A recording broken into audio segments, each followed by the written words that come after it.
हाँ जी, नमस्कार। राजस्थान भूगोल के सामान्य जानकारी टेस्ट में आप सभी का स्वागत है। ऑल ओवर राजस्थान ज्योग्राफी की बात करेंगे। ये जो पैटर्न रहेगा आपके प्रश्नोत्तरी का, ये एक बेहतरीन ढंग से बनाया गया है, तो इसमें आप सभी पार्टिसिपेट करें। मेरी तरफ से आप सभी का स्वागत है। राजस्थान के विभिन्न जिलों और क्षेत्र से जो भी आप इस संकल्प परिवार के यूट्यूब चैनल से जुड़े हो उनको, ठीक है, शुरू करते हैं। राजस्थान ज्योग्राफी से संबंधित पहला प्रश्न क्या बताना है कि राजस्थान में जून माह में न्यूनतम वायुदाब किस जिले में संभावित है। वो है बताना क्या है कि जून माह में सबसे कम वायुदाब कहां संभावित है। तो तापमान और वायुदाब में व्युत्क्रमण संबंध होता है। तापमान व वायुदाब में धरातल पर उल्टा संबंध यानी व्युत्क्रमण संबंध होता है, संबंध है। तो आपको बताना है कि राज्य में सबसे ज्यादा तापमान जहां होगा वहां वायुदाब होगा। तो पूछा क्या, न्यूनतम वायुदाब पूछा है। इसके लिए डोल्ड्रम पेटी भूमध्य रेखीय जो क्षेत्र पेटी है वो बहुत प्रसिद्ध है, ठीक है। तो वेरी गुड, बहुत बढ़िया। तो राज्य में सबसे कम जो न्यून कह दो या सबसे कम वायुदाब रहेगा वो रहेगा जैसलमेर जिले में। एक और पॉइंट ध्यान रखना आपको कि राज्य में सबसे अधिक दैनिक तापांतर वाला जिला कोई है तो वो जैसलमेर है। यहां सबसे कम वायुदाब, सबसे कम वायुदाब और सर्वाधिक दैनिक तापांतर वाला जिला भी यही है। सर्वाधिक दैनिक तापांतर वाला जिला, सर्वाधिक दैनिक तापांतर वाला कोई जिला है तो वो यही है। दैनिक तापांतर का अर्थ क्या, ताप प्लस अंतर यानी तापांतर। तो दैनिक तापांतर वाला जिला भी जैसलमेर रहेगा। और सबसे कम वायुदाब वो भी जून में। जब सर्दियां होती है, शीत ऋतु होती है, तो तापमान क्या होता है, कम होता है, तो वायुदाब अधिक होता है। वायुदाब अधिक है तो हवा केंद्र से बाहर की ओर चलेगी, जिसके कारण राज्य में मानसून का कोई प्रभाव होने की संभावना भी नहीं है। राज्य और साथ में भारत में भी जब गर्मियां होती है तब तापमान ज्यादा होता है, हवा गर्म होकर ऊपर उड़ जाती है। फलस्वरूप क्या होता है, वो क्षेत्र निम्न हो जाता है वायुदाब की दृष्टि से। उसको बढ़ने से हवा अन्यत्र से आती है। तो एक लाइन ये कि हवा हमेशा उच्च वायुदाब से निम्न वायुदाब की ओर चलेगी। हवा हमेशा उच्च वायुदाब से निम्न वायुदाब की ओर चलेगी। वेरी गुड, बहुत बढ़िया। अगला क्वेश्चन, पीले पत्थरों का शहर, बिल्कुल। वार्षिक तापांतर वाला जिला कौन सा रहेगा, चूरू रहेगा। कोपेन वर्गीकरण के हिसाब से बीकानेर जो जिला है या शहर है किस प्रकार की जलवायु प्रदेश का प्रतिनिधित्व करेगा। कोपेन के जलवायु, कोपेन जर्मनी के विद्वान थे और इनका जलवायु वर्गीकरण इतना सिंपल वे में बताया गया कि विश्व में यह सबसे ज्यादा प्रसिद्ध इनका जलवायु वर्गीकरण माना जाता है। जैसे ये अपना राज्य है तो यहां पर ये रहेगा आपका BW HW, ये नेक्स्ट आपका रहेगा BSHW। इसके अलावा ये आपका जो क्षेत्र रहेगा ये रहेगा CWG और ये रहेगा आपका, ये राज्य में इतना ही भाग AW समानातुल्य। तो यहां पर ये वर्गीकरण रहेगा। आंसर क्या आ रहा है, बहुत बढ़िया, वेरी गुड। जिसका भी आंसर बी आ रहा है, BWHW, तो इसका बी नहीं, ये तो BSHW है, BWHW सही होगा। इसमें सही आंसर क्या होगा, 4 नंबर, डी बिल्कुल सही होगा। जिसने भी 2 नंबर दिया है तो बीकानेर तो ये रहा, ये BSHW। इसमें क्या रहेगा, इसमें बाड़मेर है, जोधपुर है, पाली का भाग आ जाएगा, नागौर का आ जाएगा, शेखावटी क्षेत्र आ जाएगा, इसमें आ जाएगा। जबकि जो घग्गर बेसिन है और जांगल प्रदेश का पश्चिमी भाग है यानी बीकानेर और मांड प्रदेश यानी जैसलमेर क्षेत्र इसमें आएंगे। किसमें, BWHW। तो सही आंसर क्या होगा, इसका होगा 4 नंबर। जिसने भी दिया बिल्कुल करेक्ट है। नेक्स्ट, राज्य का सबसे लंबा NH कौन सा है। आपको ये बताना है कि राज्य का सबसे लंबा एनएच कौन सा है। नवीनतम आंकड़े बता रहा हूं मैं आपको। इस दृष्टि से राज्य में कुल 52 एनएच है, कुल 52 एनएच है। लंबाई रहेगी लगभग 10,618 किमी लंबे हैं, लंबाई रहेगी। और इसमें जो सबसे लंबा एनएच है वो आपको कमेंट करके बताना है कि राज्य में सबसे लंबा एनएच कौन सा है। ये कहां से कहां तक जाता है कैसे, वो मैं आपको समझा ही रहा हूं। आपको ये बताना है कि राज्य में सबसे लंबा एनएच कौन सा है। क्या आ रहा है आंसर? 48। देखते हैं। एनएच 48 जो रहेगा उसकी स्थिति ये रहेगी। यहां एक स्थान है, इसका नाम है दिल्ली से ये शुरू होकर अलवर, जयपुर से होते हुए, फिर अजमेर से होते हुए, ये चित्तौड़गढ़ से होते हुए, उदयपुर होते हुए निकल जाएगा। इसका नाम है NH 48 और इसकी लंबाई राज्य में है लगभग 709 किलोमीटर। 709 किलोमीटर, ठीक है। नेक्स्ट इसके बाद में क्या रहेगा? यहां एक स्थान है, ये पंजाब में है, नाम है संगरूर। यहां से एक एनएच चलेगा चूरू, सीकर, जयपुर होते हुए, फिर उसके बाद में टोंक, बूंदी, फिर उसके बाद में कोटा, और कोटा के बाद में ये झालावाड़ के क्षेत्र से होता हुआ कर्नाटक के अंकोला तक जाएगा। अंकोला, कर्नाटक तक जाएगा। और इसका नाम रहेगा, ये तो NH 48 था, इसका नाम रहेगा NH 52। और NH 52 की लंबाई राज्य में है 793 किलोमीटर। 793 किलोमीटर। और इसी NH पर बूंदी और कोटा के बीच में बूंदी टनल यही है जो राज्य की सबसे लंबी टनल है। तो ये रहेगा आपका NH 52 और वो रहेगा NH 48। लाइन समझ में आ गई? तो ये जो है राज्य का सबसे लंबा NH है, ये रहेगा आपका NH 52, ठीक है। अच्छा, इसके अलावा एक पॉइंट और समझो कि ये जो NH 27 है ये आपका रहेगा पूर्व पश्चिम गलियारे का भाग। पूर्व पश्चिम गलियारा का भाग रहेगा जो पोरबंदर को सिलचर से जोड़ेगा। और ये लगभग 640 किलोमीटर राज्य में लंबा है और भारत में 4112 किलोमीटर के साथ, किमी के साथ भारत का सबसे लंबा एनएच है। भारत का सबसे लंबा एनएच कौन सा? NH 27। राज्य में इसकी लंबाई 640 किलोमीटर रहेगी। और NH 21 है, ये जयपुर, भरतपुर व आगरा को जोड़ेगा। तो इस प्रकार ये 2 NH याद रखना। ये जो NH 48 है इसकी सबसे इंपॉर्टेंट बात यह है कि यह स्वर्णिम चतुर्भुज का भाग है। यह स्वर्णिम चतुर्भुज का क्या है? भाग है। जो स्वर्णिम चतुर्भुज रहेगा उसका भाग रहेगा कौन सा? ये NH 48। और ये NH 48 जयपुर से गुजरेगा और जयपुर से 52 भी गुजर रहा है, तो ये जयपुर से गुजरेगा। जबकि NH 27 जयपुर से नहीं गुजरता। NH 27 की स्थिति ये रहेगी।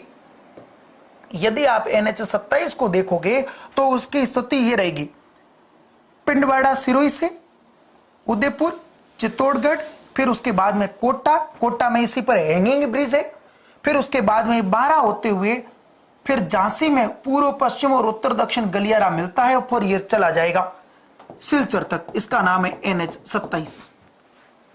क्लियर है? ये आपका रहेगा। तो इसमें आपको 2 पॉइंट याद रखने हैं।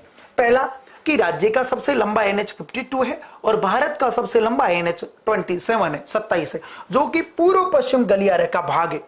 NH52 की राज्य में लंबाई है 793 किलोमीटर। नेक्स्ट, अगला क्वेश्चन,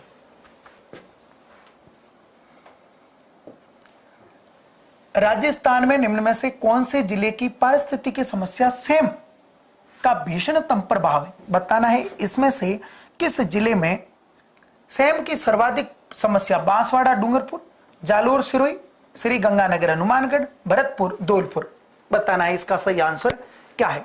हाँ जी, धौलपुर की रामू गुर्जर, धौलपुर की धरा से आप प्रणाम कर रहे हो, आपका प्रणाम स्वीकार्य है। ठीक है, वीरों की भूमि झुंझुनू से प्रणाम। क्या आ रहा है आंसर? वेरी गुड, बहुत बढ़िया, बेहतरीन। 3 नंबर आ रहा है ज्यादातर। रामू गुर्जर आपका हो गया, ठीक है, वेरी गुड। तो इसका सही आंसर क्या है? श्री गंगानगर व हनुमानगढ़। तो जो ये क्षेत्र है, इस बेल्ट में क्या है, धरातल के नीचे जिप्सम की परत पाई जाती है, जिससे यहां हरित क्रांति के बाद जब अधिक सिंचाई पर बल दिया गया और इंदिरा गांधी नहर आ गई इस क्षेत्र में, तो यहां पर जल भराव की समस्या आ गई, जिसके कारण ये क्षेत्र दलदली रूप में पाया जाता है या स्थित है। इसी को कहा जाता है सेम की समस्या। तो यह एक भूमि से संबंधित समस्या है, भूमि से संबंधित समस्या है। हनुमानगढ़ में एक जगह रावतसर, वो इससे सर्वाधिक प्रभावित है। रावतसर सर्वाधिक प्रभावित रहेगा। बांसवाड़ा और डूंगरपुर का जो क्षेत्र है, ये भाषा के आधार पर वागड़ प्रदेश कहलाएगा भाई, इसको कहा जाएगा वागड़ प्रदेश। तो वागड़ प्रदेश में ऐसी कोई समस्या नहीं है, वागड़ प्रदेश। जालोर और सिरोही का जो क्षेत्र, सिरोही का पश्चिमी भाग, हालांकि सिरोही को पुराना नाम इसका जो है वो अर्बुद प्रदेश है, माउंट आबू का चंद्रावती है, लेकिन जालोर और पश्चिमी सिरोही का प्रदेश गोड़वाड़ प्रदेश है, गोड़वाड़ प्रदेश है। और श्री गंगानगर व हनुमानगढ़ का जो क्षेत्र रहेगा, ये रहेगा आपका योध्य प्रदेश, योध्य प्रदेश। तो ये आपकी समस्या किसमें रहेगी? योध्य प्रदेश में। श्री गंगानगर सर्वाधिक सिंचाई वाला राजस्थान का जिला है। सबसे ज्यादा यदि सिंचाई वाला कोई क्षेत्र या जिला है तो वो श्री गंगानगर है, 87% के साथ सिंचाई करता है।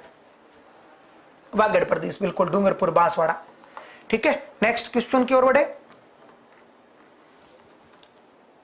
ओके, राजस्थान में कुबड़ पट्टी फ्लोरिस ग्रस्त पट्टी कहां है? कमेंट के द्वारा बता दीजिए कि यह पट्टी कहां पर है।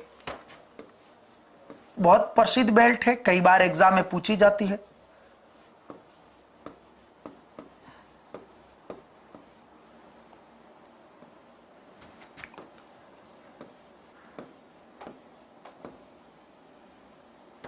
क्या आ रहा है आंसर? क्या बात है, बहुत बढ़िया। तो ये आपका जायल क्षेत्र रहेगा, ये आपका रहेगा पुष्कर क्षेत्र, पुष्कर क्षेत्र। तो इसके बीच की जो ये बेल्ट रहेगी, ये बेल्ट ये रहेगी 2 जिलों में, एक का नाम रहेगा आपका नागौर और एक का नाम रहेगा अजमेर। तो इसके बीच में ये पाई जाती है। और इस बेल्ट में जो यहां ये जो जल है, इस जल में फ्लोराइड की मात्रा अधिक होती है, की मात्रा अधिक है। वो क्या करेगा? हड्डियों और दांतों को कमजोर करेगा, जिसके कारण इस क्षेत्र के लोगों की क्या कमजोर होगी? हड्डियां व दांत कमजोर होंगे, दांत या दांतों का क्षरण होगा, जिसके कारण क्या है, समय से पहले या मतलब जितना उम्र जैसे जैसे बढ़ेगी तो उसके बाद में कुबड़ आ जाती है। कुबड़ का अर्थ होता है कि हड्डियों में मोड़पन आ जाता है। जैसे ये झुककर चलेंगे, आपने कई बार बड़े बुजुर्ग लोगों को कई बार यूं झुककर चलते हुए देखा होगा, ऐसे। तो इसमें इस क्षेत्र के लोगों में बहुत पहले कुबड़ आ जाती है, मतलब हल्की बढ़ती उम्र के साथ ही यूं झुककर चलना शुरू हो जाएंगे कुबड़। आपने साउथ की, मैं कई बार कहता हूं क्लास में, आई मूवी देखी होगी। आई मूवी में जो कुबड़ होती है वो तो होती है नेचुरली, मतलब कृत्रिम, और नेचुरली यहाँ इस क्षेत्र में पाई जाती है। और या फिर आप 300 BC मूवी में वो जो देखते हो, जो वहां का भेदी होता है, जो 300 स्पार्टन से मिलने आता है कि मुझे सेना में ले लीजिए, और उसको जब नहीं लेते तो उसके बाद में वो फारिस के राजा से मिलता है, तो वो उसमें भी जो पाई जाती है वो भी कुबड़ है। तो कुबड़ है। अच्छा, शरीर का सबसे कठोर तत्व दांतों पर पाया जाता है, उसका नाम बता दीजिए, उसका भी ये नाश कर देती है फ्लोराइड की अधिक मात्रा। चेती गुलाब के लिए तो पुष्कर की पहाड़ी क्षेत्र प्रसिद्ध है। दमिश्क या चेती गुलाब के लिए खमनोर राजसमंद का क्षेत्र प्रसिद्ध रहेगा। जिसने भी पूछा, कौन पूछ रहा है ये, एक बार कमेंट रोकना ना इनका, संदीप पांडे करके जो भी पूछ रहे, चेती गुलाब के लिए राजसमंद का खमनोर पहाड़ी क्षेत्र और हल्दी घाटी का क्षेत्र प्रसिद्ध रहेगा। ठीक है, अभी बढ़ेगा बालोतरा तो परिणाम आपका भी जिले के रूप में स्वीकार किया जाएगा, संभावना है, बिल्कुल है। तो इसमें सही आंसर होगा आपका क्या, नागौर व अजमेर, ये सही रहेगा। तो यही वापस कोटा बूंदी को हया प्रदेश के नाम से जाना जाता है। भरतपुर और अलवर का क्षेत्र ये जो है ये मेवात प्रदेश है, और यहाँ मेवाती गाय की नस्ल भी पाई जाती है भाई, ये कहलाएगा आपका कैसा प्रदेश है, मेवात प्रदेश। मेवात प्रदेश। आप 1857 की क्रांति में भी पढ़ते हो कि जब भरतपुर में मेव और गुर्जर ने विद्रोह कर दिया था, तो भरतपुर के राजा जसवंत सिंह ने मॉरिसन को सलाह दी कि वो यहां इस क्षेत्र को छोड़कर आगरा चला जाए, और कोटा और बूंदी का जो क्षेत्र है वो हया प्रदेश कहलाएगा।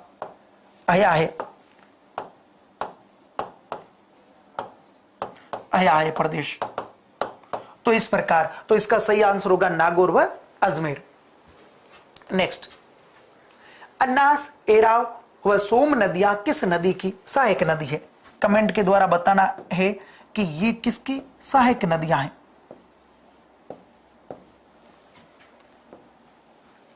बनास को कहा जाता है वन की आशा, वन की आशा। 6 जिलों से प्रवाहित होती भाई, 6 जिलों से। काली सिंध मुख्य नदी है आड़ूती की, चंबल के बाद आड़ूती क्षेत्र में है ये, और काली सिंध मुख्य रूप से झालावाड़ व बारा का क्षेत्र रहेगा। झालावाड़, काली सिंध व आहू के संगम पर, आहू के साथ का संगम समेला कहलाता है, हमेड़ो, समेला। तो इसमें सही आंसर क्या आ रहा है, देखो, वेरी गुड। तो ये जो नदी रहेगी ये आपकी नदी रहेगी माई नदी, जो मेहंद झील से निकलती है, राजस्थान के दक्षिणी भाग से प्रवेश करके और राज्य के दक्षिणी भाग से ही निकलकर एक खाड़ी में अपना जल गिराएगी, और उस खाड़ी का नाम रहेगा खंबात की खाड़ी। वो जो खाड़ी रहेगी वो रहेगी आपकी खंबात की खाड़ी, खंबात। और मेहंद झील से निकलेगी, और मेहंद झील कहां पर है, ये आपकी रहेगी एमपी में, यहां से अममेरू की पहाड़ियों से खांदू गांव से राज्य में प्रवेश करेगी। खांदू गांव से, खांदू गांव बांसवाड़ा में, ये ध्यान रखना है। और खांदू गांव है यह हरिदेव जोशी का जन्म स्थान है, बांसवाड़ा का जो खांदू गांव है। ठीक है, बहुत बढ़िया, मेहंद झील से। ठीक है, अब इसके अलावा ये कर्क रेखा को 2 बार ये नदी काटेगी, और वो भी उल्टे यू आकार में। किस रेखा को, कर्क रेखा को। ये कर्क रेखा है और इसको ये उल्टे यू आकार में 2 बार काटेगी, कर्क रेखा, ये ध्यान रखना है। तो इसकी सहायक नदियां रहेगी। अन्नास कहां है, ये रही आपकी अन्नास। अन्नास, अन्नास पर बांसवाड़ा में एक परियोजना है, उसका नाम है अन्नास परियोजना। चाप परियोजना भी बांसवाड़ा में है और अन्नास परियोजना भी बांसवाड़ा में है। फिर आपकी ये रहेगी एराव, ये माई बजा सागर के आसपास आकर मिलती है एराव। और सोम खेरवाड़ा क्षेत्र बाबलवाड़ा के जंगल ऋषभदेव से निकलकर गोमती, सारणी, टीडी और फिर जाखम का जल लेकर बेणेश्वर धाम में आकर इसमें मिल जाएगी नवा टाप राजस्थान पर सोम, और ये आपका रहेगा बेणेश्वर धाम, बेणेश्वर धाम। तो इसका सही आंसर क्या रहेगा, 1 नंबर, वेरी गुड, माई नदी। माई नदी। इनमें से कौन सी नदी ऐसी है जो गुजरात की मुख्य नदी है? ये आप बता दीजिए कि इनमें से कौन सी नदी है जो गुजरात की मुख्य नदी है और जिसके तट पर स्थित शहर यूनेस्को विश्व धरोहर सूची में सम्मिलित है, जैसे राजस्थान का जयपुर शहर है। ठीक है, नेक्स्ट कमेंट में देख लूंगा आपका। भीलवाड़ा से हो, बहुत बढ़िया। गागरोन का दुर्ग बना था, बिल्कुल काली सिंधवाई के संगम पर ये एक जल दुर्ग है, गागरोन का दुर्ग। गागरोन का जो दुर्ग है, ये गागरोन की जो जागीर थी, ये अकबर ने कुंवर पृथ्वीराज राठौड़ को दी थी, जो बीकानेर के कुंवर थे उनको दी थी। वेरी गुड, बहुत बढ़िया। तो उसका सही आंसर होगा साबरमती नदी, जिसके तट पर अहमदाबाद शहर है। बेहतरीन, वेरी गुड। जब पुष्कर की पहाड़ियों में भारी वर्षा होती तो राज्य के किस स्थान पर बाढ़ आएगी? कौन सा स्थान ऐसा होगा जहां पर उन पुष्कर की पहाड़ियों में, जो अजमेर में है, अजमेर, उन पहाड़ियों में ज्यादा वर्षा होगी। पुष्कर की पहाड़ियां ये रही और ये पुष्कर की पहाड़ियां रही, ये आपका रह गया नाग पहाड़, नाग, और ये रह गई पुष्कर की पहाड़ियां। यहां से एक नदी निकलेगी, इसका नाम रहेगा सरस्वती, और यहां से निकलेगी साकरी या सागरमती। गोविंदगढ़ नामक स्थान पर मिलकर यह नदी आगे बढ़ेगी और यह कहलाएगी लूणी नदी, लूणी नदी। ठीक है, क्या आ रहा आंसर? बिल्कुल सही बात है कि यदि कहीं बाढ़ आएगी तो वो बालोतरा में आएगी। तो इसके तट पर एक शहर है बालोतरा, बालोतरा। बालोतरा से थोड़ा आगे इस पर एक शहर है जहां मल्लीनाथ जी का पशु मेला भरता है। मल्लीनाथ जी का पशु मेला, बताइए कि वो शहर कौन सा है या वो स्थान कौन सा है जहां मल्लीनाथ जी का प्रसिद्ध पशु मेला भरता है? लूणी नदी के पेटे में है, बहुत प्रसिद्ध है। सोजत पाली में है, और सोजत जो पाली में है ये पूरे भारत में मेहंदी उत्पादन के लिए प्रसिद्ध है, मेहंदी के लिए। जब ऐश्वर्या राय की शादी हुई थी तब भी मेहंदी यहीं से लेने के लिए ऐश्वर्या खुद आई थी। भाई मुझे मौका नहीं मिला वहां जाकर देखने का, लेकिन आप में से कईयों को मौका मिला होगा। ठीक है, ताऊसर नागौर में, भाई यह हरी मेथी के लिए प्रसिद्ध है, मेथी के लिए ताऊसर।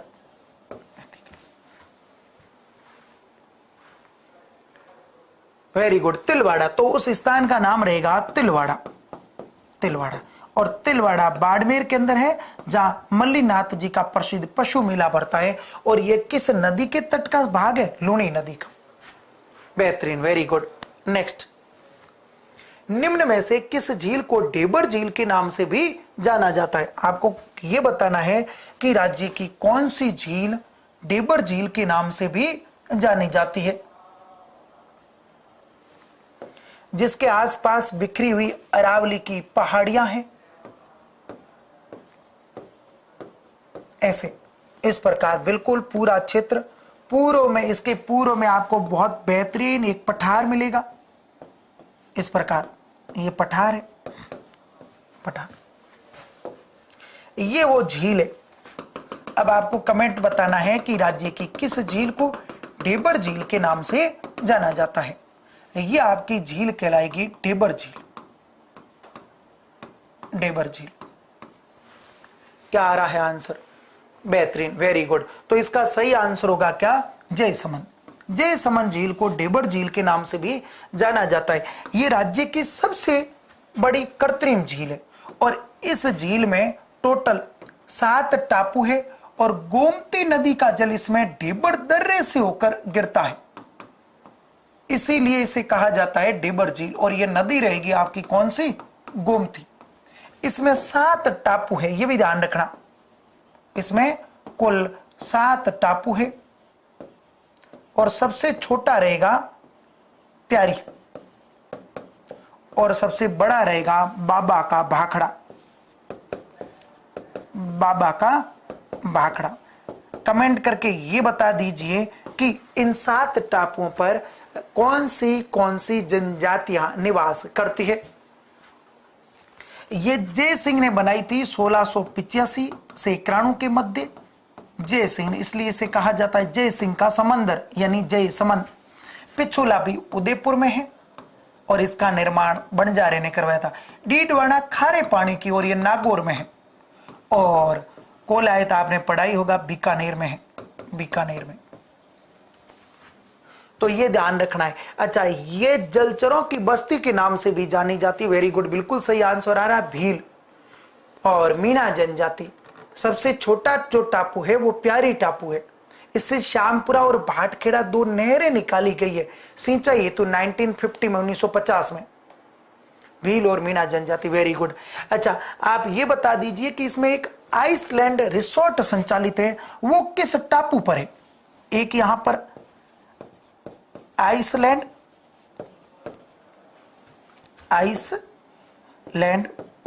रिसोर्ट संचालित है। रिसोर्ट बताना यह है कि ये किस टापू पर है। कमेंट के द्वारा ये बताना है कि ये किस टापू पर है। झीलों से क्वेश्चन आते ही आते हैं, तो आपको यह ध्यान रखना है कि राज्य की सबसे बड़ी कृत्रिम झील कौन सी है? तो जयसमंद है। ये सबसे बड़ी कृत्रिम झील है राज्य की सबसे बड़ी कृत्रिम झील है। और इसके आसपास का जो क्षेत्र है वो जयसमंद अभ्यारण्य है। बाबा का मगरा, वेरी गुड। तो आइसलैंड रिसोर्ट जिस टापू पर संचालित है उसका नाम है बाबा का मगरा। तो बाबा का मगरा पर आइसलैंड रिसोर्ट संचालित है। और इसके जो आसपास का जो क्षेत्र है, ये इन पहाड़ियों के आसपास का क्षेत्र, यहां पर एक अभ्यारण्य है और उस अभ्यारण्य का नाम भी है जयसमंद अभ्यारण्य। जयसमंद अभ्यारण्य, ये ध्यान रखना। यहां इसके अलावा नर्मदेश्वर का मंदिर है। यहां हवा महल व रूठी रानी का चित्रण है इस झील के पास।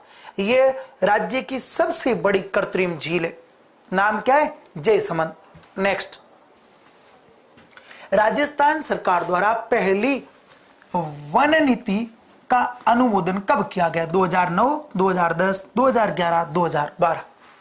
बताइए, राज्य की पहली वन नीति कब अनुमोदन किया गया, ये बताना है। तो राज्य में वन सर्वाधिक 2753 के साथ उदयपुर फर्स्ट रहेगा। उदयपुर फर्स्ट। और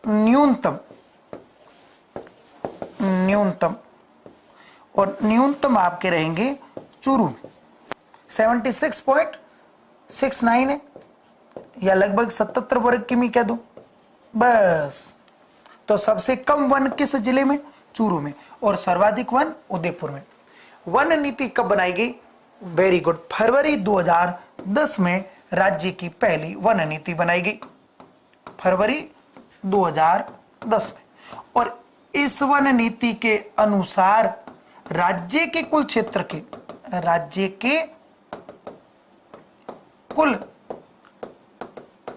के भाग पर वन होने चाहिए। ए 33%, बी 20%, सी 40% और डी 9%।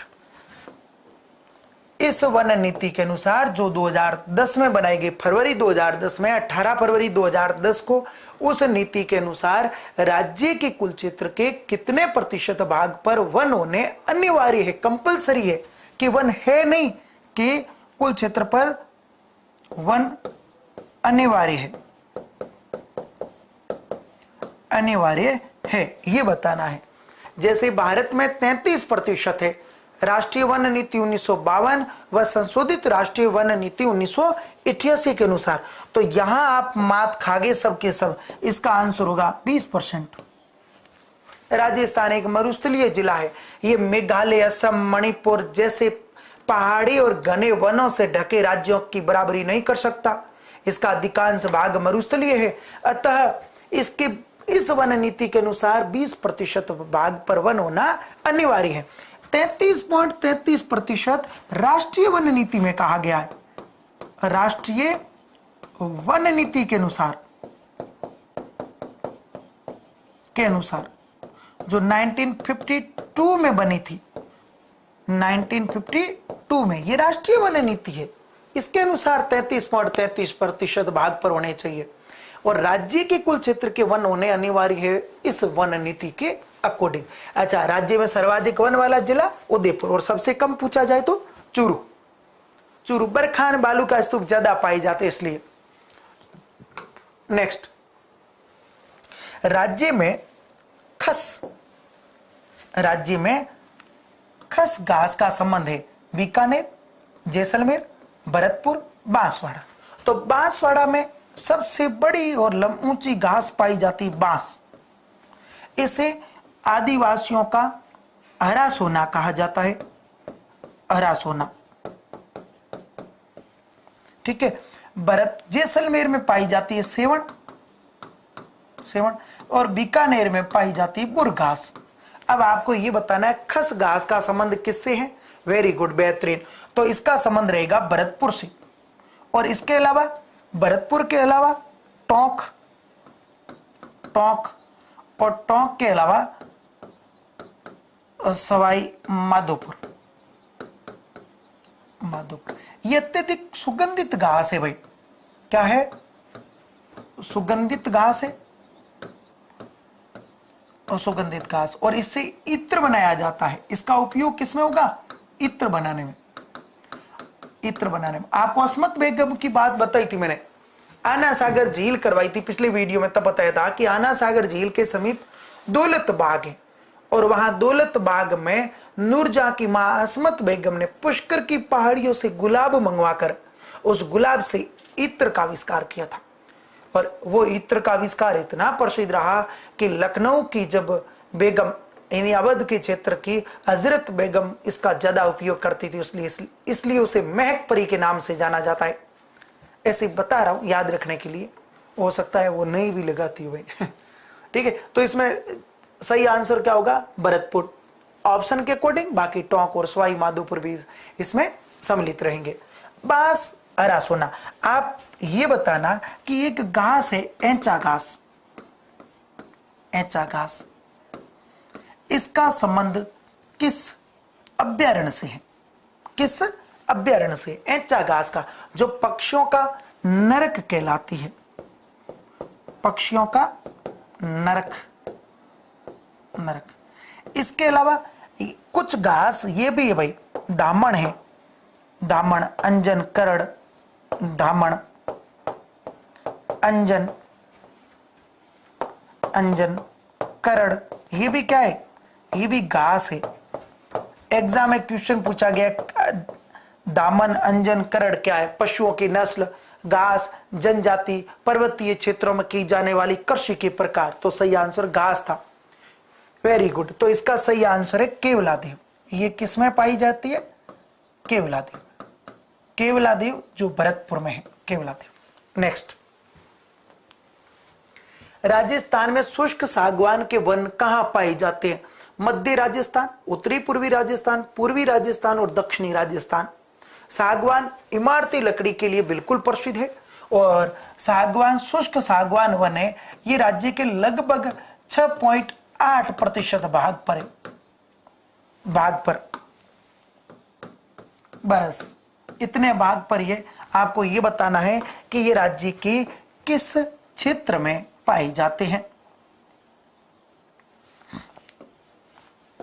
राज्य के किस क्षेत्र में पाए जाते हैं?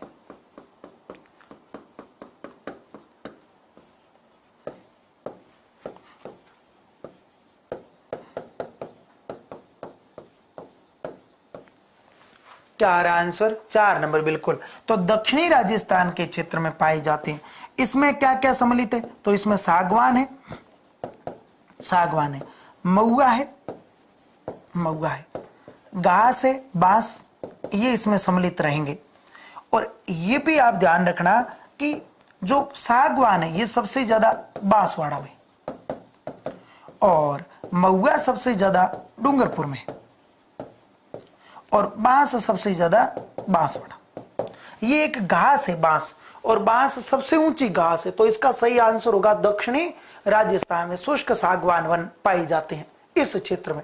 नेक्स्ट, केंद्रीय सरसों अनुसंधान केंद्र कहां स्थित है, ये कमेंट के द्वारा बताना है। केंद्रीय सरसों, विजय मीणा जी लिख रहे हैं महुआ सर, कहा? डूंगरपुर में, बिल्कुल महुआ, वेरी गुड। डूंगरपुर और बांसवाड़ा के क्षेत्र में, दक्षिणी राजस्थान, शुष्क सागवान वन उसी क्षेत्र में पाई जाती है। महुआ का वैज्ञानिक नाम है मधुका लॉन्गिफोलिया महुआ। इस पर वुडन गिलेरी पाई जाती है और इसके जो, जैसे आपने यहाँ पश्चिमी राजस्थान में एक झाड़ी देखी होगी, आग के डोडिये लगते हैं, वैसे ही इसके लगते गोल जैसे नींबू जैसे। उनके आदिवासी लोग क्या करते हैं, उनको मिक्स करके न से उसे एक शराब बनाते हैं, देसी शराब बिल्कुल। फिर उनको पीने के बाद टली हो जाते हैं और फिर कहते हैं मावड़ी मारिया, तो मावड़ी शराब बनाई जाती है महुआ के वृक्ष के फूलों से, उनसे। ठीक है, तो इसका क्या रहेगा सही आंसर? पहले तो केंद्रीय जो सरसों अनुसंधान केंद्र है, इसकी स्थापना 20 अक्टूबर 1993 को की गई, 1993 में की गई। और केंद्रीय सरसों अनुसंधान केंद्र का जो हेडक्वार्टर है, जो यानी केंद्र का मुख्यालय है, वो रहेगा आपका भरतपुर के सेवर में। अच्छा, साथ में अजमेर आया है, तो आप ये बता दीजिए कि राष्ट्रीय बीजीय मसाला अनुसंधान केंद्र का है। राष्ट्रीय बीजीय मसाला अनुसंधान केंद्र, ये तो सरसों का है। 3 याद रखने ही रखने हैं। एक तो शुष्क बागवानी, ये राष्ट्रीय है बिल्कुल।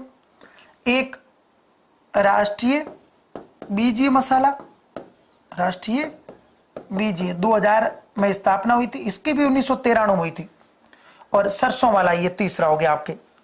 तो इसमें आपको ये बताना है कि इसमें से राष्ट्रीय बीजीय मसाला अनुसंधान केंद्र कहां है?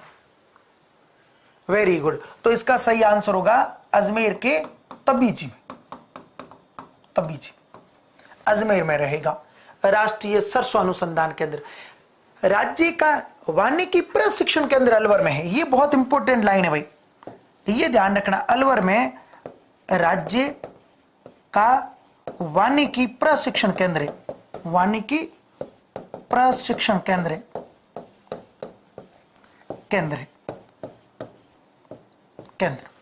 अलवर में है। ये ध्यान रखना, कहां पर है? अलवर में है। तबीजी अजमेर, वेरी गुड, बिल्कुल सही है। और तबीजी जो अजमेर है, इसकी स्थापना 2000 में हुई थी भाई, इसकी 2000 में, इसकी 1993 में, और उसकी मैंने 20 अक्टूबर 1993 लिख ही दिया है। ये अनुसंधान केंद्र याद रखना, इनसे क्वेश्चन आते ही है। नेक्स्ट, राजस्थान में वालरा कृषि का एक प्रकार है, स्थानांतरित, शुष्क कृषि, बारानी कृषि या पर्वतीय कृषि। पर्वतीय क्षेत्रों में जो कृषि की जाती है इसको बोला जाता है सोपानी या सीढ़ीदार।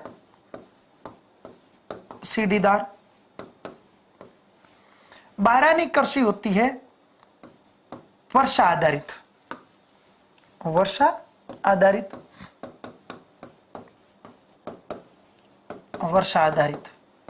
और शुष्क कृषि होती है 75 सेंटीमीटर से कम वर्षा वाले क्षेत्रों में, से कम वर्षा जहां हो। जैसे ये कहां होगी? तो ये आपके होगी मरुस्थलीय क्षेत्र में, राज्य में मरुस्थलीय क्षेत्र में। आर्द्र कृषि होती है झालावाड़ में, जहां 75 सेंटीमीटर से अधिक वर्षा हो। तो इसका सही आंसर क्या आ रहा है? बेहतरीन, 1 नंबर, बिल्कुल। स्थानांतरित कृषि क्या कहलाएगी राज्य में? वालरा कहलाएगी। इसके 2 भाग और है, एक है चिमाता और एक है दजिया।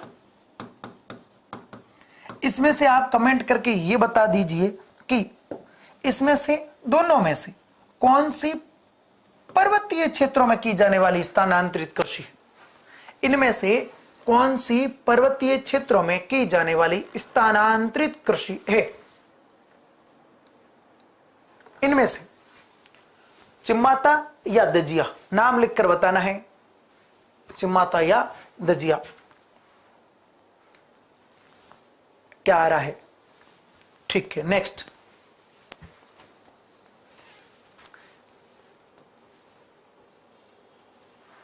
हाँ वेरी गुड, बिल्कुल चिम्माता सही है, बेहतरीन। चिम्माता दजिया मैदानी भागों में होती है और दजिया डामोर जनजाति द्वारा की जाती है। चिम्माता भील और ग्रासिया जनजाति के द्वारा की जाती है और वालरा भील जनजाति द्वारा। राज्य में सबसे ज्यादा स्थानांतरित कृषि उदयपुर में होती है। क्या क्वेश्चन है? राज्य में किस स्थान पर काला संगमरमर निकाला जाता है? भैंसलाना, बेणेश्वर, फलोदी, देबारी। देबारी तो रहेगा सीसा जस्ता, सीसा जस्ता। अभी वर्तमान में नहीं निकलता, हाई कोर्ट ने इसे बंद कर रखी है, लेकिन यह सीसा जस्ता के लिए प्रसिद्ध रहेगी। दजिया के बाद का आंसर काला संगमरमर। काला संगमरमर किसके के लिए जो क्षेत्र प्रसिद्ध रहेगा, बिल्कुल वेरी गुड, वो आपका रहेगा भैंसलाना जयपुर। काला संगमरमर के लिए भैंसलाना, व्हाइट संगमरमर के लिए मकराना, पीला संगमरमर के लिए जैसलमेर, गुलाबी संगमरमर के लिए ऋषभदेव का जो क्षेत्र है वो है, और भरतपुर का भी भाग रहेगा। हरा संगमरमर उदयपुर रहेगा, सतरंगी पाली रहेगा और बादामी संगमरमर जोधपुर रहेगा। Very good, Bhainslana.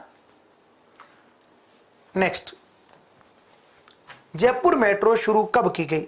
राज्य में एक ही शहर है जहां मेट्रो चल रही है, प्रस्तावित कोई जगह है तो वो जोदाना है, जोधपुर है। यहां ये बताना कि राज्य में जयपुर मेट्रो शुरू कब की गई?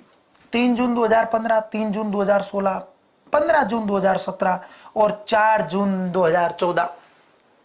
बताना क्या है कि राज्य में मेट्रो कब शुरू की गई? ये 1435 mm पर चलती है भाई, 1435 mm पटरी की दूरी, पटरी की दूरी। जयपुर में है कब? 1 नंबर, वेरी गुड। 1 नंबर में क्या है? 3 जून 2015 को। तो जयपुर मेट्रो की शुरुआत 3 जून 2015 को की गई और ये जो मेट्रो है ये आपकी चली मानसरोवर से, मानसरोवर से चांदपोल के लिए, चांदपोल, और वाया ये आपके यहां से जब निकली तो ये इसके बाद गुर्जर की थड़ी, फिर उसके बाद में विवेक विहार, फिर सोडाला, फिर रेलवे स्टेशन और चांदपोल, इस प्रकार निकलेगी। तो ये जयपुर मेट्रो की बात। राज्य में पहली रेलगाड़ी भी जयपुर रियासत में चलाई गई थी राम सिंह सेकंड के काल में 1874 में, बांदीकुई से आगरा फोर्ट के लिए। भारत में पहली बार 16 अप्रैल 1853 को मुंबई से थाने के मध्य चलाई गई थी।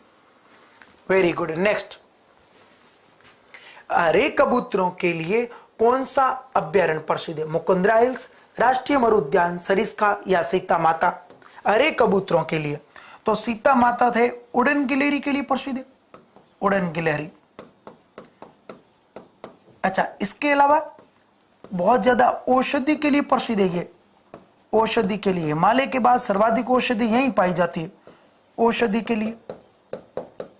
ठीक है, राष्ट्रीय मरु उद्यान रहेगा गोडावन के लिए, गोडावन, और पीवड़ा सांप के लिए, पीवड़ा सांप, और मुकुंदरा हिल्स रहेगा गागरोनी तोता के लिए, अलेक्जेंड्रिया पैराकीट, गागरोनी तोता, तोता, गागरोनी तोता हीरामन तोता भी कहलाता है। सही आंसर, वेरी गुड। सरिस्का अभ्यारण्य, सरिस्का अभ्यारण्य का जो क्षेत्र है ये इसके लिए प्रसिद्ध रहेगा। अच्छा, यहां पर मोर भी ज्यादा पाए जाते हैं, मोर पाए जाते हैं, मोर। अधिपादप के उदाहरण मिलेंगे आपको, अधिपादप यहां पर। और इसके अलावा कैसे कबूतर, हरे कबूतर भी इसी अभ्यारण्य में पाए जाते हैं, सरिस्का में। सरिस्का किस जिले में है यह भी बता दीजिए कमेंट करके। सरिस्का राष्ट्रीय अभ्यारण्य के रूप में प्रस्तावित है लेकिन है नहीं, राज्य की दूसरी बाघ परियोजना है सवाई माधोपुर में स्थित रणथंभौर के बाद। हरे कबूतरों के लिए अलवर में। वेरी गुड, ऐसा ही गुर्जर जी लिख रहे हो, सही है सर। क्लास रिकॉर्डेड नहीं चल रही, रिकॉर्डेड जी लाइव चल रही है, बिल्कुल लाइव चल रही है, 9:55 के साथ लाइव चल रही है, बिल्कुल ठीक है।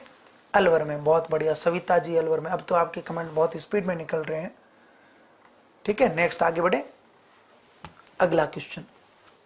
असंगत छांटना है आपको। राज्य में 2015 में 33 जिलों के लिए 33 जिला शुभंकर बनाए गए। आपको यह बताना है कि कौन सा इसमें सुमिलित तो नहीं है। छोटा किलकला हनुमानगढ़, कब्रविजू उदयपुर, उदबिलाव बूंदी और खड़मोर अजमेर। खड़मोर एक नदी है, नदी का नाम है चंबल। चंबल आगे मिलती है यमुना में, यमुना मिलती है गंगा में, और गंगा राष्ट्रीय नदी का दर्जा प्राप्त रखती है। और गंगा में एक मछली पाई जाती है, इसका नाम है गंगा डॉल्फिन। डॉल्फिन हाल ही में इसी गंगा डॉल्फिन को दर्जा तो 2009 में दिया गया था, राष्ट्रीय जलीय जीव का दर्जा। 5 अक्टूबर को प्रतिवर्ष गंगा डॉल्फिन राष्ट्रीय जलीय जीव दिवस मनाया जाता है। 5 अक्टूबर को, ये ध्यान रखना भैया, थोड़ा इंपॉर्टेंट रहेगा। अक्टूबर को दिवस कब मनाया जाएगा? 5 अक्टूबर को। ठीक है, क्या आ रहा आंसर? उदबिलाव। उदबिलाव किस में रहेगा?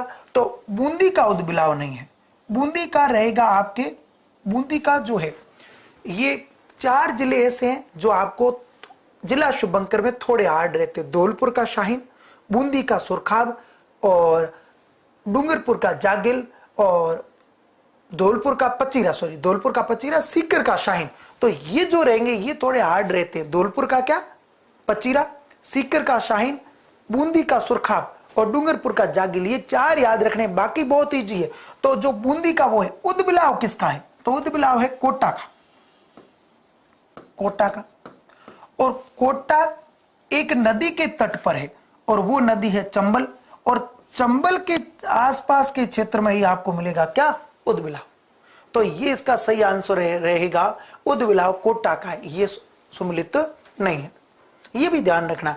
गंगा डॉल्फिन को राष्ट्रीय जलीय जीव का दर्जा कब दिया गया? 2009 में। और 5 अक्टूबर को दिवस मनाया जाता है गंगा डॉल्फिन दिवस। और चंबल नदी में भी गांगेसूस पाई जाती है। ठीक है, नेक्स्ट, काजरी की स्थापना कब की गई? 1985, 1959, 1965 और 1969। काजरी की स्थापना बतानी है। 1952 में जोधपुर में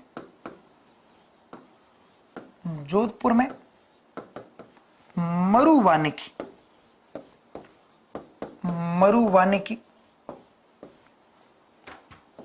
की स्थापना की गई।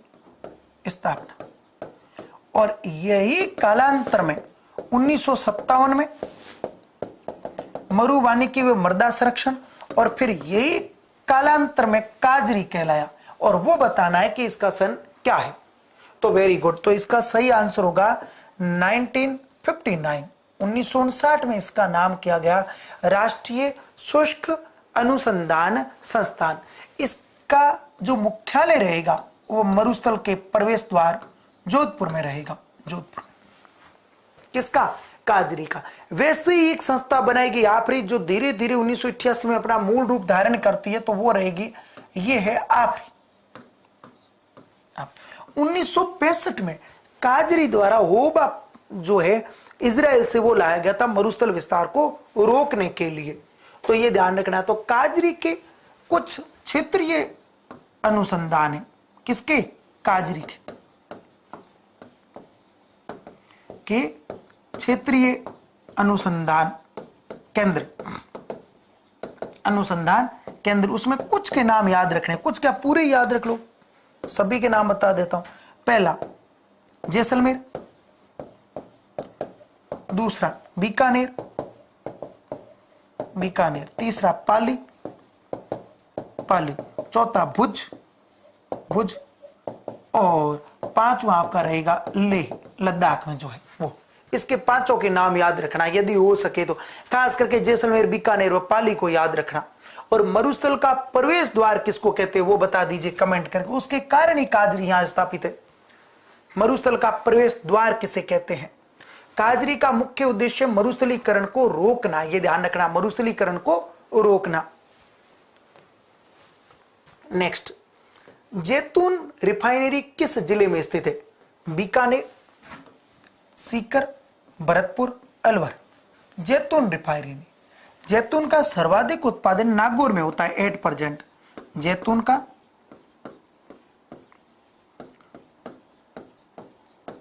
सर्वाधिक उत्पादन नागौर में, नागौर में। क्या आ रहा है? जोधपुर को मरुस्थल का प्रवेश द्वार। Very good.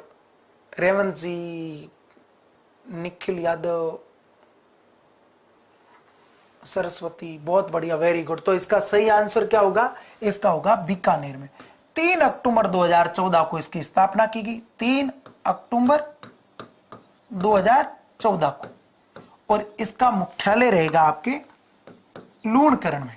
ये स्थापित हुई लूणकरण सर में, लूणकरण। और लूणकरण सर का जो क्षेत्र है यह आपके रहेगा बीकानेर में। मूंगफली उत्पादन के लिए प्रसिद्ध है और इसमें जैतून की रिफाइनरी यहां स्थापित की गई। नेक्स्ट, राजस्थान में पहली दूध डेयरी कहां स्थापित की गई ये बताना है।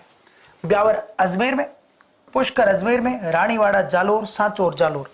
रानीवाड़ा जो है ना, ये राज्य की सबसे बड़ी दुग्ध डेयरी, सबसे बड़ी, सबसे बड़ी, ठीक है,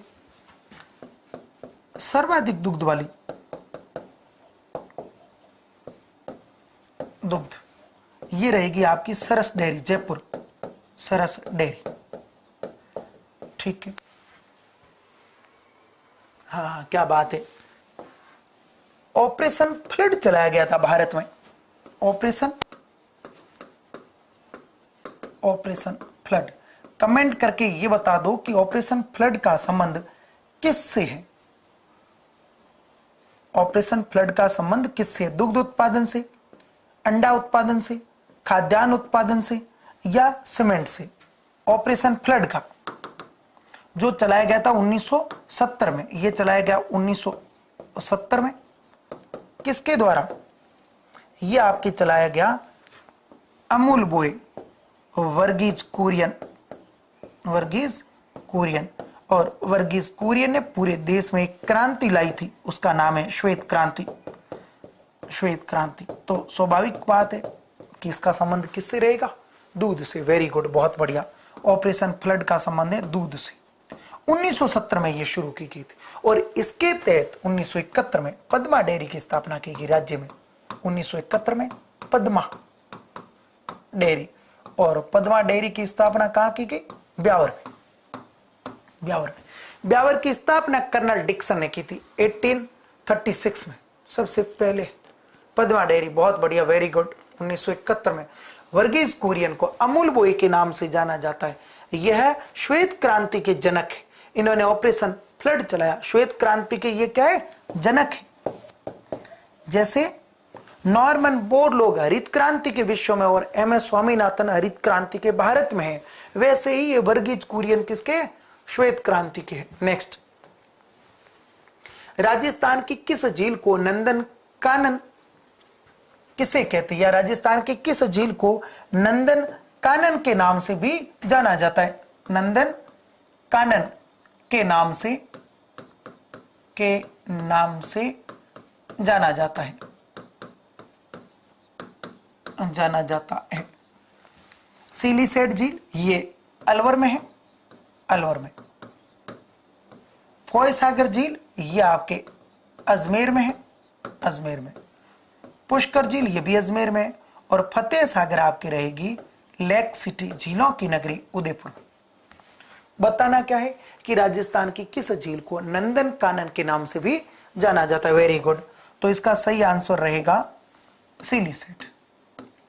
ये जो झील है इसमें विनय सिंह द्वारा शिला के महल भी बनाए गए हैं। शिला के महल, शिला के महल। और यहां पर आरटीडीसी द्वारा वर्तमान में होटल संचालित है, आरटीडीसी द्वारा। सिलीसेट झील, सिलीसेट झील अलवर में है। ये पूर्वी राजस्थान की सबसे प्रसिद्ध झील है, सिलीसेट। नेक्स्ट, बिल्कुल वेरी गुड, बिल्कुल सही बात है। जुलाई माह में राजस्थान में कितनी समदाब रेखाएं गुजरती है? समदाब रेखाओं का अर्थ होता है समान वायुदाब वाले क्षेत्रों को मिलाने वाली रेखाएं। तो वायुदाब क्या होता है? वायुदाब होता है प्रति वर्ग इकाई पर वायु के परतों के भार को वायुदाब कहते हैं, और इसका मापन होता है बैरोमीटर में, बैरोमीटर। और इसकी जो इकाई होगी वो इकाई होगी मिलीबार, मिलीबार। औसत वायुदाब देखा जाता है समुद्र पर जो होता है 1013.25 मिलीबार। इसकी बड़ी इकाई किलो पास्कल है वायुदाब की। ऊंचाई की ओर जाने पर वायुदाब घटता है, भूमध्य रेखा से ध्रुवों की ओर जाने पर वायुदाब बढ़ता है। तो जुलाई में पूछा है, तो जुलाई में राज्य में 4 समदाब रेखाएं गुजरेगी, 1999, 998 और 997 एमबी। एमबी मतलब मिलीबार। ये इसकी क्या है? एक इकाई है। जिसने भी आंसर 2 नंबर दिया बिल्कुल सही है। जनवरी में 2 वेरी गुड और जुलाई में 4। नेक्स्ट, मरुस्थल का प्रवेश द्वार पूछा ही था, क्वेश्चन आ गया। मरुस्थल का प्रवेश द्वार जैसलमेर में मरुस्थल का सर्वाधिक विस्तार है, सर्वाधिक मरुस्थल, मरुस्थल अधिक है, और इसका सही आंसर होगा क्या? जोधपुर। मरुस्थल का प्रवेश द्वार किसको कहा जाएगा? जोधपुर को। आपरी का मुख्यालय है, काजरी का मुख्यालय है, रिमोट सेंसिंग का मुख्यालय, राजस्थान का हाईकोर्ट यही है जोधपुर के अंदर। नेक्स्ट, किस नदी को अर्जुन की गंगा कहा जाता है? किस नदी को अर्जुन की गंगा या ताला नदी या रुंडित नदी? रुंडित नदी के नाम से भी जाना जाता है और राज्य की सबसे प्रसिद्ध नदी है भाई। बहुत बार एग्जाम में अपना धमाका करती है। और इस नदी का नाम क्या रहेगा? चंबल, ये कामधेनु कहलाती है। लूणी, ये लूणाद्री या लवणवती कहलाती है, लूणाद्री।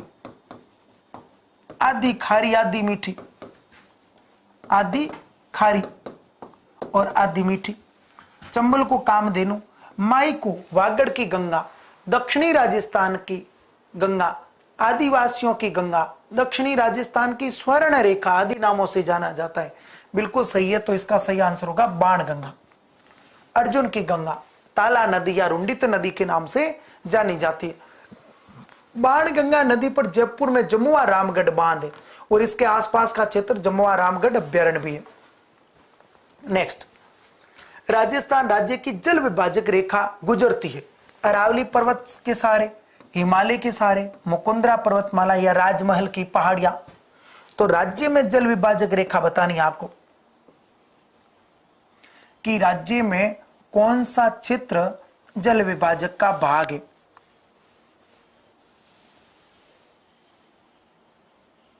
कौन सा क्षेत्र जल विभाजक का भाग है ये बताना है। एक ऐसा भौतिक प्रदेश है जो आपके जल विभाजक का भाग रहेगा। वो शिवालिक से शुरू होकर इस क्षेत्र में, फिर इसके सहारे यूं चलता है, फिर इसके सहारे यूं लौटता है और फिर पश्चिमी घाट के सहारे चलता है। ये रही महान विभाजक, महान जल विभाजक रेखा। तो राज्य में इसका संबंध किससे रहेगा? अरावली पर्वतमाला से रहेगा। ये जो क्षेत्र है ये रही अरावली, फिर ये विंध्याचल है, ये आपके अमरकंटक की पहाड़ी हो जाएगा, ये सतपुड़ा है और ये वेस्ट घाट है, पश्चिमी घाट। ये भारत की महान जल विभाजक रेखा है। इसका अर्थ ये कि यदि इधर वर्षा होगी तो इसका जल अरब सागर में आएगा और वर्षा की बूंदें जो इधर गिरती है उसका जल बंगाल की खाड़ी में जाएगा, इसीलिए ऐसा नाम हुआ। राजमहल की पहाड़ियां झारखंड व इसके आसपास के क्षेत्र में, झारखंड की सबसे ऊंची जो चोटी रहेगी वो इसी पर है, पारसनाथ की। ठीक है। नेक्स्ट, राजस्थान का दक्षिणी पूर्वी पठार जाना जाता है आड़ोती का पठार, उड़िया पठार, पोराट पठार, मेसा पठार। ये राज्य का सबसे ऊंचा पठार है। राज्य का सबसे ऊंचा पठार, ऊंचा पठार है। ठीक है। राज्य का सबसे ऊंचा पठार कौन सा रहेगा? उड़िया, 1360 मीटर। नाम ही उड़िया। उड़िया लोग गए पहली बार देखन का के ऊंचो है, उड़ गया, बहुत ऊंचा है उड़िया पठार। ठीक है। बोराट जो पठार है ये 2 जिलों में है, एक का नाम रहेगा राजसमंद और एक का नाम रहेगा आपका उदयपुर। उदयपुर 2 जिलों में है। गोगुंदा की पहाड़ियों से कुंभलगढ़, मेसा, इस पर चित्तौड़गढ़ दुर्ग है और ये चित्तौड़गढ़ में ही, चित्तौड़गढ़। तो इसका सही आंसर क्या होगा जो आप दे रहे हो, बिल्कुल हाड़ौती का पठार, दक्षिणी पूर्वी पठार के नाम से भी जाना जाता है और यह विंध्यन कगार और मालवा पठार के क्षेत्र के मिश्रित रूप में पाया जाता है। ठीक है, नेक्स्ट, निम्न में से राजस्थान का सबसे बड़ा अभ्यारण्य कौन सा है? निम्न में से बताना है राज्य का सबसे बड़ा अभ्यारण्य। इसके अलावा ये तो इनमें से बताना है, वास्तविक रूप से स्थिति यह है कि राज्य का सबसे बड़ा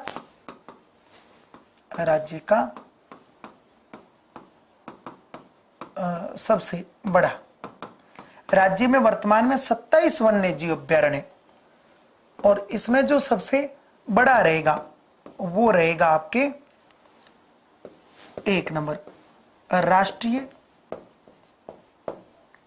मरु उद्यान और ये रहेगा 3162 वर्ग किलोमीटर के साथ।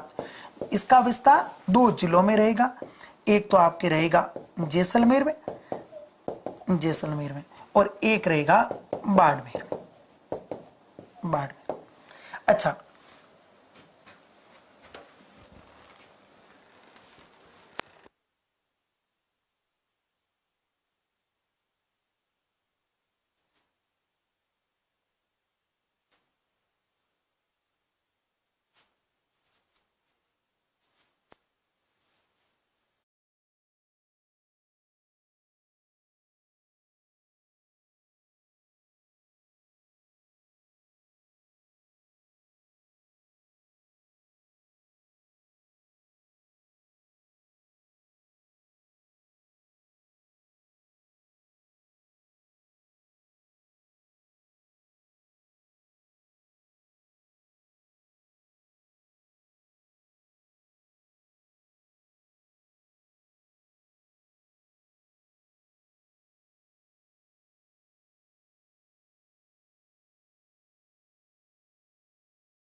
निम्न में से राज्य का सबसे बड़ा, ठीक है, हाँ थोड़ा ऐसे हो गया भाई इसमें, ओ बटन वन था ही नहीं, खयो मच खयो, ठीक है। एनीवे, राज्य का सबसे बड़ा राष्ट्रीय मरु तो जैसलमेर में और बाड़मेर 2 जिलों में, इसमें से 1900 वर्ग किलोमीटर जैसलमेर में और 1262 वर्ग किलोमीटर बाड़मेर के अंदर। अब आप ये बताइए कि एक जीवाश्म पार्क है, वो जीवाश्म पार्क किस जिले में है ये बताना है। जीवाश्म पार्क है जहां से बहुत प्राचीन, मतलब आप कह सकते हो जूरेसिक कालीन लकड़ी के अवशेष प्राप्त हुए हैं जो वर्तमान में कठोर पत्थर के रूप में या कह दो कांच के रूप में कन्वर्ट हो चुके हैं। तो ये बताना है इसमें से क्या आ रहा आंसर। हाँ वेरी गुड, बहुत बढ़िया, आकलवुड फॉसिल पार्क, बेहतरीन, वेरी गुड।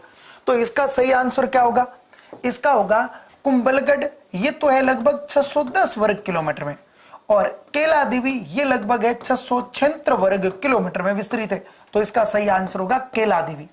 केला देवी करौली में है। सरिस का ये सबसे छोटा है, सबसे छोटा, और इसका जो एरिया रहेगा वो रहेगा 3.01 वर्ग किलोमीटर और सज्जनगढ़ का रहेगा 5.19 वर्ग किलोमीटर। तो राज्य का सबसे छोटा पूछे तो सरिस का ए और सबसे बड़ा पूछा जाए अभ्यारण्य कौन सा है इनमें से तो रहेगा केवलादेव। और यदि ऑप्शन में राष्ट्रीय मरु उद्यान हो तो 3162 वर्ग किलोमीटर, धौलपुर से भी बड़ा है भैया, किलाई धौलपुर जिले से भी बड़ा है। तो इसका सही आंसर होगा केवलादेव। निम्न में से पूछा जाए तो मरुस्थल का सागवान कहलाता पलास, रोहिड़ा, बांस, खेजड़ी। पलास को जंगल की ज्वाला कहते हैं भाई, जंगल की क्या कहलाएंगे, जंगल की आग या ज्वाला। ठीक है। बांस को आपको बताया आदिवासियों का हरा सोना कहलाता है। खेजड़ी को कल्प वृक्ष कहते हैं, कल्प वृक्ष, राज्य वृक्ष, राज्य वृक्ष। शमी और जाटी, शमी व जाटी आदि नामों से इसे जाना जाता है, किसे, खेजड़ी को। तो इसमें सही आंसर क्या आ रहा है, रोहिड़ा। Very good, Rohira. और रोहिड़ा जो पुष्प है वो पुष्प कहलाएगा आपका क्या, टेकोमिला अंडुलेटा। और ये क्या है, राजस्थान का राज्य पुष्प है, टेकोमिला अंडुलेटा। 1983 में से यह दर्जा प्राप्त हुआ है। खेजड़ी राजस्थान का राज्य वृक्ष है और इससे यह दर्जा प्राप्त हुआ 31 अक्टूबर 1983 को। 31 अक्टूबर 1983 को इसे यह दर्जा प्राप्त हुआ, 1983 को। तो सही आंसर, वेरी गुड, बिल्कुल रोहिड़ा रहेगा। रोहिड़ा का जो ये वृक्ष है, ये वृक्ष खास करके रोहिड़ा पुष्प के लिए प्रसिद्ध है, जो केसरिया और हल्के गुलाबी रंग का होता है। और यह है राजस्थान का राज्य पुष्प है, यह ध्यान रखना। 1983 में से यह दर्जा प्राप्त हुआ। अगला, राजस्थान में कौन सी फसल मावट से लाभान्वित नहीं होती है। जो मावट होती है, शीत ऋतु की वर्षा है ये। किस ऋतु की, शीत ऋतु की वर्षा है, वर्षा। ठीक है। और ये होती है आपके खास करके दिसंबर, जनवरी और फरवरी में। बताना क्या है कि कौन सी लाभान्वित नहीं है, नहीं है। गेहूं, चना, सरसों, कपास। क्या आ रहा है आंसर, बेहतरीन। तो इसका सही आंसर क्या होगा, इसका सही आंसर होगा आपके कपास। ये क्या है, ये खरीफ की फसल है, खरीफ फसल है। तो इससे क्या करना, तो ये वर्षा होती है शीत ऋतु में, और शीत ऋतु में जो फसल बोई जाती है वो कहलाती है रबी की फसल। और रबी की फसल में गेहूं, जौ, चना, सरसों, मटर, अलसी, तारा मीरा, जीरा, धनिया, ठीक है ना, इस सब गोल, ये सब किस में आएंगे, रबी की फसल में आएंगे। 5 खास करके आपको मैं कई बार कहता हूं याद रखने ही रखने, गेहूं, जौ, चना, सरसों और मटर। इसके अलावा आप याद रख सकते हो तारा मीरा, जीरा, अलसी, ठीक है, ये सब गोल, धनिया, मेथी, ये सब। नेक्स्ट, किस जिले को अन्न का कटोरा कहा जाता है। झालावाड़, बीकानेर, श्री गंगानगर, हनुमानगढ़। ये तो सर्वाधिक वर्षा वाला जिला है, सर्वाधिक वर्षा। ये तो क्या, सर्वाधिक वर्षा, सर्वाधिक वर्षा, आर्द्रतम जिला है वर्षा। बीकानेर में क्या है, बीकानेर में कोई नदी नहीं है भाई, कोई नदी नहीं, नहीं, लेकिन सिंचाई खूब होती है बीकानेर के क्षेत्र में। हनुमानगढ़ में सेम की समस्या पड़ती हो। इसके अलावा यहां नेटवर्क बालू का स्तूप पाए जाते हैं। हनुमान आरामदायक कुर्सी की भांति वाला जिला है, श्री गंगानगर से अलग हुआ है। Very good. तो इसका सही आंसर होगा अन्न का कटोरा कहा जाएगा श्री गंगानगर को। या कह दो धान का कटोरा, धान वैसे चावल को कहते भाई, धान का कटोरा, धान का कटोरा। नेक्स्ट, राज्य में प्रथम वनस्पति घी का कारखाना कब लगाया गया। तो यह लगाया गया आपके भीलवाड़ा में, जिला है भीलवाड़ा। बताना यह है कि कब लगाया गया, 1974। इस 1974 में राजस्थान राज्य कृषि विपणन बोर्ड की स्थापना की गई। राज्य कृषि विपणन बोर्ड की स्थापना की गई, बोर्ड, ठीक है। 1960 है, 1964 है और 1982 है। सही आंसर है, वेरी गुड। 1964 में, 1964 में। अच्छा, इसके अलावा राजस्थान राज्य पथ परिवहन निगम की स्थापना भी 1964 में की गई। 1964 राजस्थान राज्य पथ परिवहन निगम की स्थापना भी 1964 में की गई। क्लियर है? नेक्स्ट, राठी नस्ल किस पशु से संबंधित है? राठी नस्ल जिसे कामधेनु भी कहा जाता है, गाय, भैंस, भेड़, बकरी। प्रसिद्ध नस्ल इनकी याद रखनी ही रखनी। बकरी की जैसे लोही है, लोही, ठीक है, जमुनापरी, जमुनापरी, जखराना, जखराना कहीं आई नहीं बकरी की खास नस्लों में। भेड़ में पुंगल, नाली, चौखला, राजस्थान की मेरिनो, चौखला, सोनाड़ी, मारवाड़ी, जैसलमेरी। भैंस में बदवासी, सॉरी बदावरी, बदवासी नदी है भाई, बदावरी, मुर्रा, मुर्रा, मेसाना, सूरती, मेसाना, सूरती। ये गाय में कांकरेज, कांकरेज, गिर, रेडा, रेडा, नागौरी, और जो ऊपर ऑप्शन में पूछा गया है। Very good. तो राठी किसकी नस्ल रहेगी? गाय की रहेगी। किसकी रहेगी? गाय की रहेगी। गाय की जो नस्ल है वो आपको एग्जाम में गाय की, भेड़ की, बकरी की और ऊंट की, ये खास करके याद रख लिया करो। अब इनका जो क्षेत्र है वैसे की वैसे इनकी नस्ल है बेचारी, बस बहुत इजी वे में याद हो जाएगी। देखो ये आपके रहेगी राठी, ये आपके जैसलमेर और बाड़मेर का कुछ भाग, ये आपकी रहेगी थार पारकर, थार पारकर। बाड़मेर और ये जालोर के क्षेत्र में ये आपके रहेगी कांकरेज, कांकरेज। और इधर जालोर में खास करके सांचौर में सांचौरी, ये सांचौरी गाय की नस्ल है, ठीक है।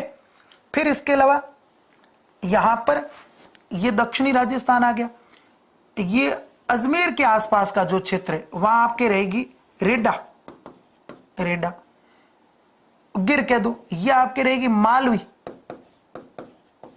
ये आपके रहेगी मेवाती, ये हरियाणा का टच है तो ये रहेगी हरियाणवी, हरियाणवी, और नागौर में रहेगी नागौरी। तो ये गाय की नस्ल है जो आपको ऐसे इसी वे में याद करनी है। हाँ, thank you so much Deenu ji, thank you so much, आपका प्यार इसी प्रकार मिलता रहे, ठीक है। सांचौरी जालोर में, तो इसका सही आंसर क्या होगा? गाय होगा भाई। नेक्स्ट, केवलादेव राष्ट्रीय उद्यान किस जिले में है? कमेंट करके बताना है। केवलादेव पूछ, वैसे इसमें आपने सही ढंग से देखा है तो कई बार जिक्र कर दिया गया है। 1985 में यूनेस्को धरोहर बनाया गया भाई, 1985 में यूनेस्को धरोहर, यूनेस्को धरोहर। रामसर साइट भी है, 2 रामसर साइट है, उसमें से एक है। सवाई करौली में केला देवी है, केला देवी, केला देवी का मंदिर भी है भाई यहां। इसमें आपको मिलेगा सज्जनगढ़। इसके अलावा फुलवारी की नाल, ये इंपॉर्टेंट है, फुलवारी की नाल, फुलवारी नाल, केवड़ा की नाल और फुलवारी की नाल दर्रे भी है, लेकिन उसमें से फुलवारी की नाल अभ्यारण्य जहां से सोम नदी, मानसी और वाकल जैसी नदियां प्रवाहित होती है। अच्छा, इसके अलावा जयसमंद, जयसमंद। भरतपुर में है बंद बारेठा, बंद बारेठा। मानसिंह अभ्यारण्य सवाई माधोपुर में और रणथंबोर भी है। अब इसका सही आंसर क्या रहा? Very good. तो इसका सही आंसर रहेगा आपका भरतपुर। ये जो केवलादेव है ये राज्य का सबसे छोटा राष्ट्रीय अभ्यारण्य है और इसका जो एरिया रहेगा वो रहेगा आपके 28.73 वर्ग किलोमीटर के साथ। ये राज्य का सबसे छोटा एनपी है और सबसे छोटा अभ्यारण्य पूछा जाए तो सरिस्का ए है। ये 20 जून 2012 को सरिस्का से अलग हुआ था। ए कह दो या अ कह दो। नेक्स्ट, निम्न में से किस झील का नमक खाने योग्य नहीं है? बिल्कुल भी खाने योग्य नहीं है। पचपदरा, इसमें तो साहब 98% NaCl सोडियम क्लोराइड की मात्रा पाई जाती है और यहां एक जाति नमक का उत्पादन करती है वो है खारवाल जाति, और एक झाड़ी से करती है और उस झाड़ी का नाम है मोरली। मोरली झाड़ी से उत्पादन करती है। सांबर नमक उत्पादन के लिए प्रसिद्ध है भारत में। इसका नमक तो खाने योग्य है ही, नमक अधिक, यह 8% से भी अधिक है। नावा नमक मंडी है भाई, यहां नमक मंडी है नावा में। और डीडवाना का नमक खाने योग्य नहीं है। बिल्कुल सही आंसर आ रहा आपका डीडवाना। और यहां डीडवाना के अंदर राजस्थान स्टेट केमिकल या Rajasthan chemical works, Rajasthan state chemical works का कारखाना है। ठीक है ना, ये ध्यान रखना है। तो डीडवाना, डीडवाना में निजी संस्थाएं नमक का उत्पादन करती है, निजी संस्थाएं यहां पर इस क्षेत्र में। और डीडवाना का जो नमक है ये बिल्कुल भी खाने योग्य नहीं है, तो इसके नमक का उपयोग अन्य में किया जाता है। और निजी जो संस्थाएं रहेगी उनको कहा जाएगा देवल, जो नमक उत्पादन किया करेगी। Very good. नेक्स्ट, किस वर्ष, ये इंपॉर्टेंट क्वेश्चन है, सही ढंग से पढ़ना। किस वर्ष मोहम्मद यूनुस समिति की सिफारिश पर पर्यटन को उद्योग का दर्जा दिया गया? 1979, 1974, 1989, 1985? बता दीजिए। मोहम्मद यूनुस समिति की सिफारिश पर कब पर्यटन को उद्योग का दर्जा दिया गया? Very good. तो इसका सही आंसर क्या होगा? इसका सही आंसर होगा 1989 में, 1989 में पर्यटन को उद्योग का दर्जा दिया गया। और समिति का नाम भी याद रखना, मोहम्मद यूनुस समिति की सिफारिश पर। 1979 नहीं, 1989। कंफ्यूजन के लिए पहला ऑप्शन भी ये डाला है जो कि गलत है। अगला, ताल छापर और परियारी रण क्षेत्र किस जिले में है? गग्गर क्षेत्र में, शेखावटी क्षेत्र में, गोडवाड़ बेसिन में, नागौरी क्षेत्र में या नागौर क्षेत्र में? ताल छापर और परियाणी, ताल छापर तो अभ्यारण्य भी पढ़ते हो, और परिहारी जो है वो रण है, ताल छापर भी रण है, जो आपके किस क्षेत्र में रहेंगे? शेखावटी में।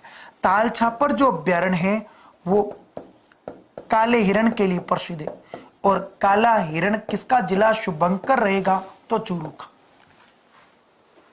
बिल्कुल, तो शेखावटी क्षेत्र इसके लिए प्रसिद्ध रहेगा।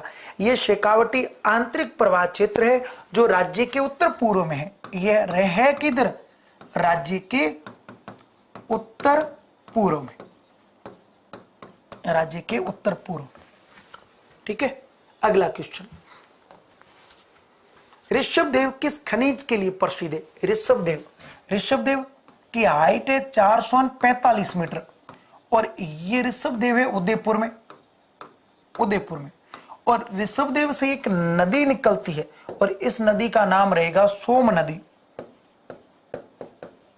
सोम नदी निकलती है। तो आपको बताना है ये किस खनिज के लिए प्रसिद्ध है? कैल्साइट, तो कैल्साइट के लिए तो प्रसिद्ध रहेगा सीकर, कैल्साइट और पाइराइट के लिए सीकर। तांबड़ा, तांबड़ा को कहा जाता है रक्तमणि, ये रहेगा आपका राजमहल टोंक, टोंक। मैग्नीज के लिए बांसवाड़ा, लीलवाड़ा, तलवाड़ा और राजसमंद का नगेड़िया। तो इसके लिए सही आंसर रहेगा आपका बी, घिया पत्थर। बिल्कुल, और ध्यान रखना घिया पत्थर से रमकड़ा खिलौने बनाए जाते हैं। घिया पत्थर से क्या बनाए जाते हैं? रमकड़ा, रमकड़ा खिलौने बनाए जाते हैं, खिलौने। और रमकड़ा खिलौने बनाने के लिए जो स्थान प्रसिद्ध रहेगा वो आपका रहेगा गलियाकोट, गलियाकोट। और गलियाकोट आपका रहेगा डूंगरपुर में, और गलियाकोट जिस नदी के तट पर रहेगा वो नदी आपकी रहेगी माही नदी। ठीक है, गलियाकोट। तो रमकड़ा खिलौनों के लिए मैं तो कई बार कहता हूं भाई, यदि आप गलियाकोट गए हो तो यहाँ पर टोकरी होती है ना जो बांस से बनी होती है डूंगरपुर के इस क्षेत्र में, उसमें छोटे छोटे खिलौने बनाए होते हैं, महिलाएं बेचती है ऐसे, रमकड़ा ले लो रे रमकड़ा। वास्तव में हाँ सही बात है, बिल्कुल डूंगरपुर में। और ये गलियाकोट है, ये माही नदी के तट पर है। यहाँ फखरुद्दीन की मजार है गलियाकोट के अंदर। तो इसका सही आंसर क्या होगा? घिया पत्थर। अच्छा, ऋषभदेव इसके लिए, इसके अलावा एस्बेस्टोस के लिए भी प्रसिद्ध है भाई।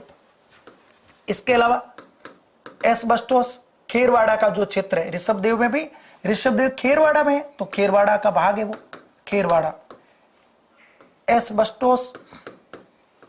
अच्छा, इसके अलावा हरा संगमरमर या गुलाबी संगमरमर भी है यहाँ, हरा संगमरमर, संगमरमर के लिए भी प्रसिद्ध है। ठीक है, हाँ बिल्कुल रमकड़ा। नेक्स्ट, सर्वाधिक महिला साक्षरता वाला जिला कौन सा है? राज्य में साक्षरता से, जनसंख्या से क्वेश्चन आएगा, हर एक टॉपिक को इसमें जोड़ा गया है, हर एक टॉपिक को। साक्षरता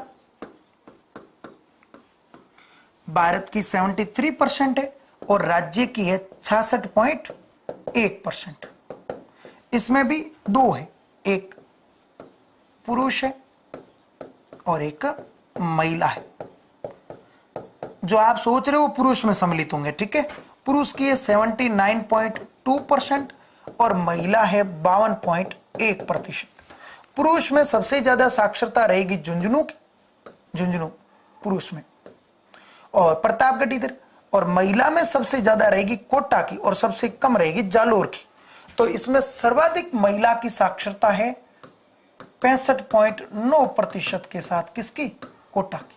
सबसे कम है 38.5% के साथ जालोर की महिला। महिला साक्षरता जयपुर की है 64% और झुंझुनू की है 61%। आपको इतना ही याद रखना है कि महिला साक्षरता भारत राज्य की कितनी है और राज्य में सर्वाधिक कोटा की है, तो सबसे कम जालोर की है। सबसे कम किसकी रहेगी? जालोर की, कोटा की, बिल्कुल। सेकंड जयपुर है 64%, थर्ड है झुंझुनू 61%। सर्वाधिक पुरुष साक्षरता वाला जिला कौन सा? झुंझुनू है। नेक्स्ट, जालरा पाटन किस नदी के किनारे पर है? जालरा पाटन काली सिंध, आहू, परवन, चंद्रभागा। तो इन दोनों का संगम तो कहलाएगा क्या? सम्मेला। और वहां पर आपको कौन सा दुर्ग बताया? गागरोन। गागरोन क्या है? जल दुर्ग है भाई, गागरोन। परवन बारां की मुख्य नदी है, परवन, और परवन पर परवन परियोजना है, परवन परियोजना। और परवन जो परियोजना है वो झालावाड़ प्लस बारां की संयुक्त परियोजना है, बारां। क्या आ रहा है आंसर? Very good. तो ये कहलाएगा चंद्रभागा। चंद्रभागा मेला भी बढ़ता है झालावाड़ में, मेला कहां बढ़ेगा? झालावाड़ में। और जो चंद्रभागा नदी है, सॉरी चंद्रभागा जो नदी है, इस पर जालरा पाटन है, और जालरा पाटन को आप कमेंट करके ये बता दीजिए किस नाम से बहुत ज्यादा जाना जाता है।